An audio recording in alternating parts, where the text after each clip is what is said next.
it has been a very big day for Twitch and for Dan Clancy specifically. Specifically, Dan Clancy. The last 24 hours have been great.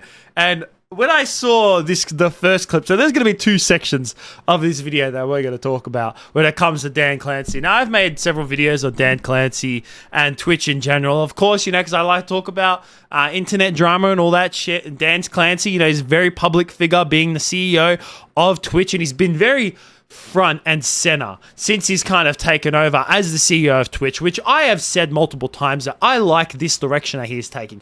I like the fact that Dan Clancy is very front and center, and whenever it comes to helping develop Twitch and it comes to certain features of Twitch, that he is right there. He answers questions. He's very active in the community when it comes to Twitch with other streamers, with viewers as well, and I like that a lot. I really much do. But like I said, this video is going to be put into two because there's been some great things. There's been some funny shit that has come out about Dan Clancy in the last 24 hours. And there's also been some interesting things that he has said. So first of all, before we get to the juicy shit, before we get to the real juicy stuff, first we're going to talk about Dan Clancy appearing on a stream. He was on someone's stream. His name is Nate Gentile 7. So he appeared on the stream, and he was just doing more of an interview about Twitch and the direction that Twitch is going in. All the new features and all that kind of stuff. But just pretty much answering basic questions that Nick was asking him about Twitch's features and the future of Twitch as well. And the reason why I want to talk about this specifically in the clip that I'm going to show is when Dan Clancy actually talks about Kick and how he talks about the people who have gone to Kick. He reckons that at some point they're going to come back eventually. It's not a secret where their money comes from. And the question is how long-term stable is that, right? Yeah. And what are they in it for, right? And how much are they trying to grow the live streaming market? If TikTok doesn't come to try to get our streamers. They go to try to get new people streaming. Yeah, another type of, to differentiate. Right, I think it is a complete mistake to say, oh, the live streaming market is fixed. I'm just going to try to get what the other guy has. Yeah, and I will pay someone to come with me because, And then as soon as they stop paying him, then they're going to come back. Because that happened with Mixer. It happened with YouTube. That yes, they pay it and then they come back. Facebook too. Yeah. Right. We've had this competition before, and I think our focus is on who's on Twitch, because I do think we are hands down the best platform. I think.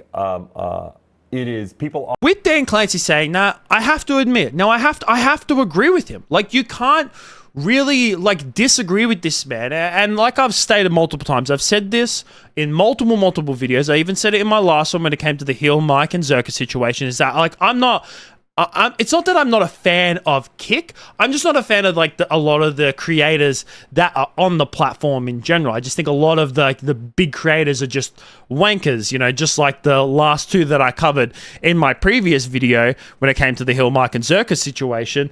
But I have to agree with him when he mentions that eventually these people are going to come back to Twitch, is because you can't disagree with him, because the track record has shown that. We've seen it happen multiple times in the past. The first great example is Mixer, where Ninja and Shroud got paid such big money from Mixer. If you don't know what Mixer is, if you weren't around or you weren't really into streaming or watching streams when Mixer was around, it was a streaming service by Microsoft, and they paid Ninja and Shroud big bucks. Ninja and Shroud don't have to stream anymore. They could fucking retire with the amount of money that they got from Microsoft. They got paid a lot of money to move to Mixer permanently. But unfortunately, the streaming service didn't do so well.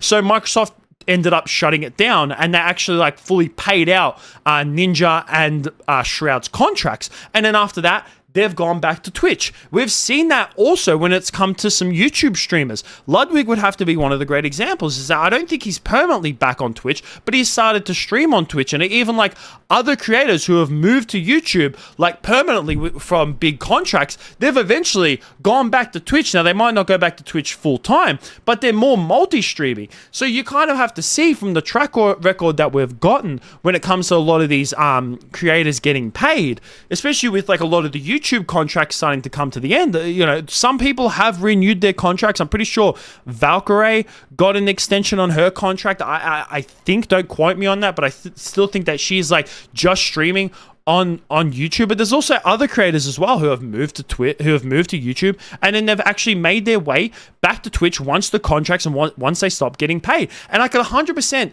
see that when it comes to Kick, because when it comes to Twitch is like the prominent of streaming services. Like YouTube is bigger in general in terms of like the amount of audience that it has, but they're more of like always been on the video side of things. Their live streaming side, like I stream on YouTube, I don't stream on Twitch. The reason for that is like I just want to, you know, up my YouTube more than like put focus on two different platforms. But when it comes to, if I just wanted to be a streamer, like I stream on YouTube because I want to concentrate mostly on my videos. You know, I want my videos to be the forefront of my channel, and then the streams to kind of be a secondary thing. Similar to how, like, you know, Charlie or Moist Critical, Penguin Zero, however you know him, does like his sort of content as well, where his videos are like the forefront, and then his streams are just sort of like his secondary thing that he does. Even though they're still as popular, you wouldn't say they're as popular as his videos. But if you want to be a full-time streamer, you go to Twitch. And a lot of these people who have moved platforms, they garnered this massive audience on Twitch for a long time, and a lot of the times they will have some people move over to the other platform, but they won't have everyone. There is always 100% of the time, whenever someone moves platforms, the 100% of their audience doesn't follow them. They have to, like, you know, they garner a decent amount of audience, but then they kind of have to, like, you know, grow their audience a little bit more. And when it comes to people who move to Kick has nowhere near the viewers that it does on Twitch. Like, I would say that the only person that has gotten the amount of views that they did on Twitch would have to be Aiden Ross. But even then, if you actually look at his stats, when he was on Twitch, he was a lot bigger when he was on Twitch than he ever has been on Kick. Yeah, he's obviously massive on Kick and he's pulled the most numbers on Kick, but compared to his YouTube number, his Twitch numbers, they're nothing. They don't compare to that at all. So, like, Dan Clancy really is not wrong in this statement at all. But now that we've gotten the serious matter out of the way, and I'd like to hear what you have to think about that statement altogether, about Dan Clancy's statement, what he has said about Kick and people wanting to move back, and about what I said. Like, do you agree with us? Do you disagree with us? I'd like to hear what you have to think about that down below. But now we're going to get into some juicy stuff. Now we're going to get into some funny side of Dan Clancy, because like I said, it has been a big 24 hours for the big Dan man. That's right, Dan the fucking man. It has been a big 24 hours, because not only was he on this guy's Twitch channel doing an interview with him and answering questions about like stuff like this, but Dan Clancy also showed off one of like Twitch's new features when it came to showing clips. Now, if you don't know, clips is like kind of on Twitch, they're kind of integrating it to where it's similar to TikTok, where you kind of like swipe through and you get to see all different like people's different clips. So whenever someone would like post a clip, you basically go into this TikTok kind of format where you're swiping through and you're viewing either people that you're following, or I think they're also going to do it where it has like a For You page as well. I'm not 100% sure when it comes to the initial details of it, but Dan Clancy was showing it live. I don't know if it was on his channel or if it was on the guy who was doing the interview with his channel, but while he was showing it off, we've now seen the people that Dan Clancy likes to follow, and I'm just saying it's very interesting. I'll just say that much. You want to explore clips? That's very nice. And now you have a clips feed. Okay? Mm-hmm. Suppose you want to check out the stories to see what you missed yesterday. You click there,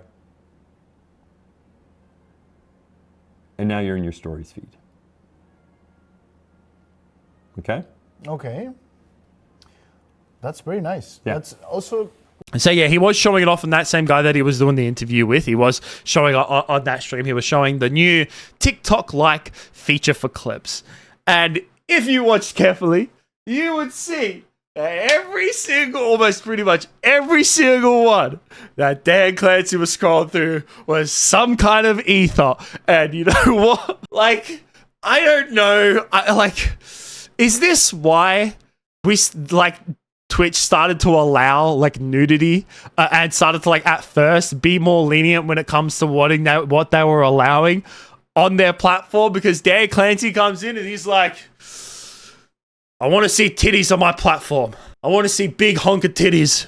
And I want it to get monetized. And then obviously he's gotten backlash, and now it's no more being able to monetize. But God fucking damn. Like, is that based? I think it's based. It kind of is. I mean, it's not good to see from your CEO, because I've mentioned, like, you know, I've made multiple videos about the whole entire, like, Twitch stop metas. Whenever there's been a Twitch stop meta, I mean, you could bet your ass that Donnie has made a video about it. And I mean, this is kind of, it's not a meta, but it's definitely got to do with them. And I mean, it's fucking hilarious. This is so funny. Like, I love how every single clip that he was going through, and then he clicks on someone's story and it's another chick. It's just, he only follows hot girls. That's it. That's all Dan Clancy follows. I mean, it's based as fuck. It's so hilarious. I mean, come on, man. Dan Clancy, is Dan Clancy a gooner?